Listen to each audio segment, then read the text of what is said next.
by prison guards, and, now worse, prosecutors were seeking the death penalty.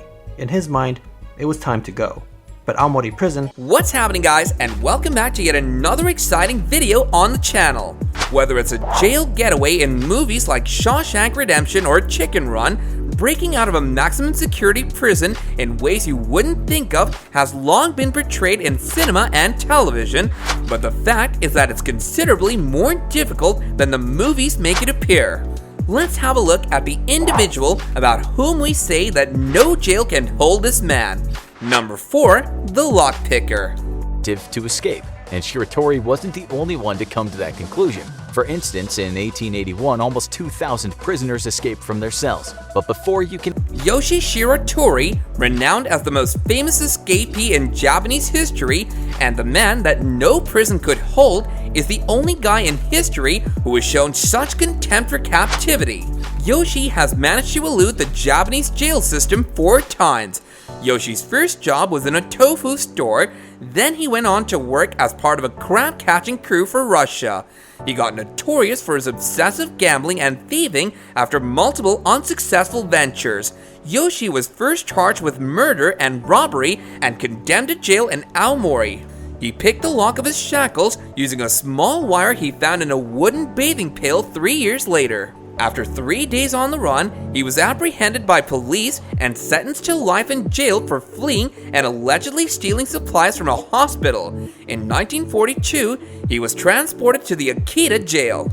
Number 3, escape from Akita jail. 3 more years to a life sentence. What exactly was Shiratori's initial crime that led to his first arrest? What happened in his life after being released from... Yoshi escaped from Akita jail by climbing the impossibly smooth walls of his cells to reach the air vent. Every night, he would climb up and down, ultimately unbolting the vent to free himself. He went to the house of a police officer, the only one who had shown any charity towards him from his former jail in Aomori, maybe fatigued from all the running and hiding. However, this officer finally surrendered Yoshi to the authorities, and he vowed never to put his confidence in another cop again. Number 2, the Miso Soup Act. Yoshie Shiratori, the convict who escaped prison using a bowl of miso soup. Yoshi was moved to the Abashiri prison for the second time, which was located in a remote area of northern Hokkaido. Abashiri was not a typical prison. In Japan, it was only for those responsible for the most heinous crimes. Yoshi was moved here because he had fled twice before and the cops wanted him to remain put. Fortunately for Yoshi, he was able to get away from Abashiri in the end. Yoshi has a statue in the Abashiri Prison Museum since he fled his cell wearing just his underpants. What was Yoshi's strategy this time? The man had an unlimited supply of creativity. He would split miso soup on the doorframe of his cell every morning. The doorframe deteriorated as a result of the miso soup's salt and moisture. Yoshi dislocated his shoulders and pulled himself out of the narrow opening in the metal frame where the guards would slip his meals during the wartime blackout in August 26, 1944. Number 1, the final bid for freedom.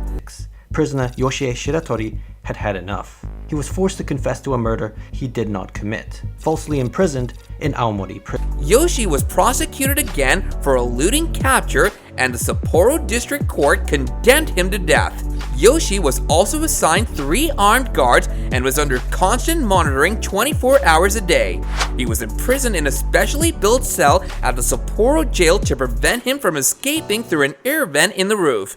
This would be the most serious flaw in the layout since too much focus on the ceiling meant the cell's floor was mostly neglected. The Sapporo jail guards were so confident in the newly remodeled cell that they didn't bother handcuffing their inmate. In 1947, Yoshi unlocked the bolts that held together with the floorboards of his prison cell.